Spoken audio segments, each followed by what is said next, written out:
안녕하세요. 1월 24일 월요일 아침입니다. 말씀과 함께 새롭게 여는 소망의 아침을 시작하겠습니다. 트레이시 윌리엄스는 영적 성장의 목적은 성공적인 삶이 아니라 기꺼이 말씀에 순종하는 삶이다 라고 이야기합니다. 마태복음 11장 20절로 30절까지 말씀을 본문으로 하여 온유와 겸손으로 누리는 참된 안식이라고 하는 주제로 함께 은혜를 나누기를 원합니다. 예수님은 천국 복음에 대한 이 세대의 반응을 아이들이 장터에 앉아 친구들에게 불평하는 비유로 설명하셨습니다. 피리를 불고 춤추는 상황은 결혼식 축하연을 연상시키고 슬피 울고 가슴을 치는 상황은 장례식을 연상시킵니다. 불평의 내용은 이런 것입니다. 아이들이 친구들에게 결혼식 놀이를 하자고 해도 반응하지 않고 장례식 놀이를 하자고 해도 반응하지 않습니다. 이와 같이 이 세대는 세례 요한과 예수님께 반응하지 않고 그들을 거부했습니다.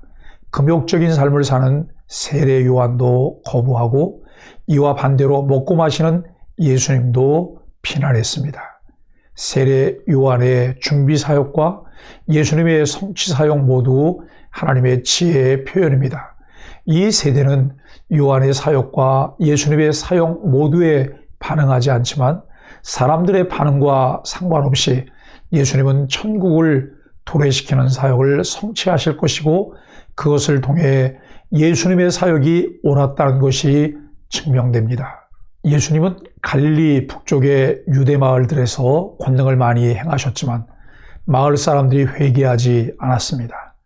이 마을들은 우상 숭배와 부도덕한 삶이 팽배한 이방 도시들과 다르게 율법을 지키려고 애쓰는 유대인들의 마을이었지만 예수님의 권능을 많이 보고도 회개하지 않았습니다. 예수님은 이들의 불신앙을 이방인들의 죄보다 무겁게 여기셨습니다. 예수님은 이들이 두로와 시돈 그리고 소돔 사람들보다 마음이 더 완악하여 이들보다 최후의 심판을 더 견디기 힘들 것이라고 경고하십니다. 유대인들의 불신앙 밑에는 죄로 물든 자만심이 있습니다. 서기관과 바리새인들 같이 스스로 지혜롭고 슬기롭다고 여기는 자들은 자기 의존적 자만심을 지닌 자로서 그런 마음 환경은 예수님을 통한 하나님의 계시를 받기에 적합하지 않습니다. 하나님은 자기의 지혜를 의지하는 자들에게 진리를 숨기시고 어린아이와 같이 단순하고 겸손하게 예수님을 따르고 의존하는 자들에게 천국의 진리를 나타내십니다. 예수님의 제자가 되어 어린아이와 같은 믿음을 가진 자들만 하나님 아버지를 알 수 있습니다. 왜냐하면 하나님은 자신을 알 수 있는 길을 아들 예수님께 한정시키셨기 때문입니다. 따라서 예수님을 거부하면서 예수님을 믿고 따른다는 주장은 참일 수 없는 거짓입니다. 서기관들과 바리새인들이 부과한 무거운 율법의 요구로 괴로워하는 자들에게 예수님은 자신에게 나오라고 초대하십니다. 예수님의 제자가 되어 그를 따르며 그의 가르침을 배우고 지키는 것은 무거운 압박이 아니라 오히려 마음의 쉼이 됩니다. 왜냐하면 온유하고 겸손하신 예수님이 제자들에게 위로와 도움을 주시고 궁극적으로는 이들에게 지워진 율법의 요구도 대신 짊어져 주시기 때문입니다. 많은 노력을 기울였는데 결과가 미약하면 실망하게 됩니다. 예수님은 가시는 곳마다 기적을 행하셨는데 특히 갈릴리 도시들에서 많은 기적을 베푸셨습니다. 예수님께서 공생애를 시작하시며 첫 번째 외치셨던 일성이 회개하라 천국이 가까웠다 였습니다. 귀신을 쫓아내시며 병자를 고치시는 기적들이 어려움을 겪는 자들에게는 가장 시급한 일이지만 예수님은 그것만을 목적으로 치유 사역을 하신 것이 아니었습니다. 예수님의 가르치심과 전파하심을 통해 복음을 듣고 회개하여 참 천국 백성이 되게 하시려는 방편으로 치유사역을 행하셨습니다. 그러나 그들은 눈앞에 있는 자기의 필요만 취할 뿐 예수님을 바라보지 않았습니다. 예수님을 통해 펼쳐지는 천국 백성의 삶에는 관심도 없이 자신들이 필요로 하는 것에만 마음을 두는 안타까움을 보여주었습니다.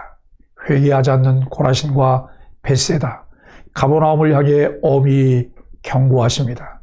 예수님은 죄 많은 알려진 이방인의 도시 두로와 시돈, 소돔에서 그렇게 사역하셨더라면 그들은 벌써 회개하고 돌이켰을 것이라고 말씀하십니다. 특히 가버나움은 하나님 나라 모습을 생생히 보는 특권을 누렸음에도 교만해 예수님을 믿지 않았습니다. 예수님께서 공생의 기간 사역하실 때 주 캠프가 가버나움이었으니 얼마나 많은 것을 보고 누렸을까요? 말씀이 가까이 있고 하나님의 놀라운 역사를 가장 많이 목격했음에도 교만하다면 은혜의 주인공이 될 수 없지 않겠습니까? 하나님의 말씀을 믿고 받아들이지 않는다면 하나님 나라의 참된 백성이 될 수 없습니다. 현존하는 이 세상에서도 하나님의 신실한 일꾼으로 결과물을 낸다는 것을 기대할 수 없습니다. 어떤 일을 하는 것보다 더 중요한 것은 주의 말씀이 마음에 새겨져 그 은혜의 진액을 마시는 삶입니다. 매일 소망의 아침 묵상이 그날 내게 주시는 생명의 양식임을 인식하며 그 말씀을 통해 내게 주시려는 말씀을 듣고 그 진액을 마셔야 합니다. 그래야 공동체에 흐르는 은혜의 정서를 함께 나눌 수가 있으며 그가 교회를 함께 세워가는 신실한 일꾼이 될 수 있습니다. 회개치 않는 고라신과 벳세다, 가버나움에 대해 예수님이 책망하시고 그들의 불신앙과 회개치 않음에 말씀하십니다. 예수님이 하나님께 감사드리시면서 천지의 주제이신 아버지이신 하나님의 창조주 되심과 주권자 되심을 강조합니다. 이것은 예수님의 가르침과 사역을 통해 시작된 천국을 가리키는데 하나님은 예수님의 사역을 통해 시작된 천국을 지혜롭고 슬기 있는 자들에게는 숨기십니다. 그 이유는 이들이 자신의 지혜와 지식에 의존하는 교만한 자들이었기 때문입니다. 예수님의 가르침과 그 많은 권능을 보고도 예수님을 믿지 않고 거부하는 바리새인들과 서기관들이 대표적인 자들입니다. 어린아이는 문자적으로 나이가 어린 사람이 아니라 지혜롭고 슬기 있는 자들과 대조되는 사람들로 어린아이와 같이 단순하고 겸손하고 의존적인 자들을 가리킵니다. 예수님의 부르심에 단순하게 순종하여 모든 것을 내려놓고 예수님을 의존하여 따르기로 결단한 제자들이 그러한 사람들입니다. 예수님이 언급하신 두로, 시돈, 소돔의 특징은 무엇인가요? 최근에 교만과 불순종으로 잃어버린 하나님의 은혜가 있다면 무엇인가요? 예수님은 하나님이 이들에게 예수님의 천국 사역의 진리를 나타내심에 감사합니다. 하나님의 선별적 계시에 대한 감사입니다. 이렇게 예수님의 진리에 다르게 반응하는 것은 단순히 이들의 선택이 다르기 때문이 아니라 아버지의 뜻이 그러한 차이를 만듭니다.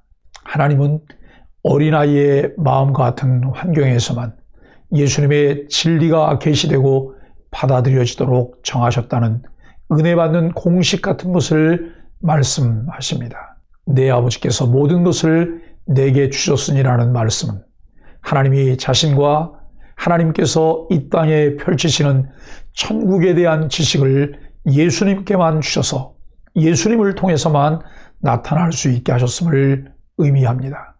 이렇게 아버지와 아들만이 누리는 친밀한 관계로 인해 아버지 외에는 아들을 아는 자가 없고 아들 외에는 아버지를 아는 자가 없습니다. 또 아버지를 알 수 있는 자들의 범위에 아들의 소원대로 계시를 받은 자가 추가되는데 계시의 대상을 정하는 권한도 아들에게 있다는 것을 분명하게 말씀하십니다. 예수님을 삶의 주인으로 모신 자는 은혜와 평강을 누립니다. 비록 세상에서는 보잘것없다 할지라도 예수님으로 인해 그는 하나님 보시기에 존귀한 인생입니다. 누구든 특권을 가졌어도 교만하면 음부에 처하지만 낮은 자리에 있어도 예수님을 통해 하나님을 아는 자로 살면 하나님 나라를 누립니다. 곧 예수님을 영접하느냐 아니냐에 따라 하늘 혹은 음부에 처하는 엄청난 차이가 생깁니다. 예수님을 영접한 자의 삶에는 참된 안식이 주어지는데 그가 예수님을 따르며 그분의 온유와 겸손을 본받기 때문입니다. 자신을 과시하는 위선적인 삶은 결국 무거운 짐을 진 것 같은 삶이 되고 맙니다. 온유와 겸손을 구하며 순종할 때 우리는 예수님을 닮게 되고 우리 삶에 평강이 임합니다. 참된 쉼을 얻기 위해 예수님으로부터 무엇을 배워야 하나요? 예수님 앞에 내려놓을 나의 무거운 짐은 무엇인가요? 사랑하는 소망의 가족 여러분, 수고하고 무거운 짐진 자들이라는 표현은 서기관과 바리새인들의 율법적 요구를 충족할 의무를 진 이스라엘 백성을 가리킵니다. 예수님께서는 다 내게로 오라, 내가 너희를 쉬게 하리라 말씀하십니다. 예수님이 쉬게 하시는 방법은 율법 준수의 의무를 없애는 것이 아니라 예수님은 오히려 너희의 의가 서기관과 바리새인보다 더 낫지 못하면 결코 천국에 들어가지 못하리라고 말씀하십니다. 예수님은 자신의 멍에를 메고 예수님께 배우게 하심으로써 백성을 쉬게 하십니다. 멍에는 가축의 목에 씌우는 것으로 이것의 목적은 이들을 힘들게 짓누르는 것이 아니라 주인의 뜻에 따라 효과적으로 움직이게 하는데 목적이 있습니다. 그렇기 때문에 예수님의 멍에를 메고 예수님에게 배운다는 것은 예수님의 뜻에 따라 예수님이 가르쳐 주시고 모범으로 보여주신 방식대로 내면의 진정성을 가지고 율법을 지킨다는 의미입니다. 내면의 진정성도 없으면서 남에게 보이려고 자신을 드러내고 과시하려고 하는 어리석음에서 벗어나야 합니다. 그렇게 할 때 마음이 쉼을 얻습니다. 예수님이 주시는 멍에는 쉽고 그의 짐은 가볍기 때문입니다. 예수님의 겸손함은 우리를 위한 대속의 죽음을 암시하는 말씀입니다.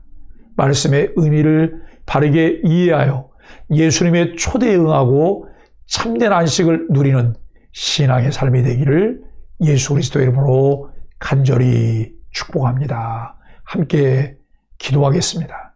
한량없는 주님의 은혜를 누린다 하면서도 주어진 사명의 짐을 무겁게만 느꼈던 심정을 고백합니다. 하나님의 말씀을 오롯이 받는 것을 방해하는 교만과 불신을 떨쳐버리고 온유하고 겸손하신 주님의 멍에를 함께 메고 온전한 힘을 얻게 하여 주옵소서. 예수님의 이름으로 간절히 기도합니다. 아멘.